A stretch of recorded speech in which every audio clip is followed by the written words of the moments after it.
এই আপনাকে একটা প্রশ্ন করি স্যুপ খাইতে খাইতে, হ্যাঁ উত্তর দেন।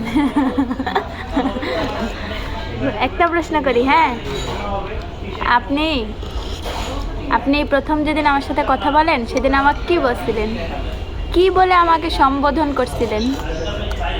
মনে নাই, বলেন বলেন সত্যি মনে নাই। বলেন, দুষ্টাম করেন না, বলেন যা মনে আছে বলেন। না না, সত্যি মনে নাই। আচ্ছা আরেকটা প্রশ্ন করি, আপনি আমাকে যেদিন প্রথম দেখতে গেছেন, হ্যাঁ সেদিন আমি কি কালার কি পরছিলাম? যে শাড়ি পরছিলাম লাইট গ্রিন কালারের। ইয়েস, আপনি আপনি পেরেছেন, কিন্তু প্রথমটা আপনি পারেন না। আপনি আমাকে আপু বলে সম্বোধন করছিলেন, বলছেন আপু আমি কি আপনাকে চিনি?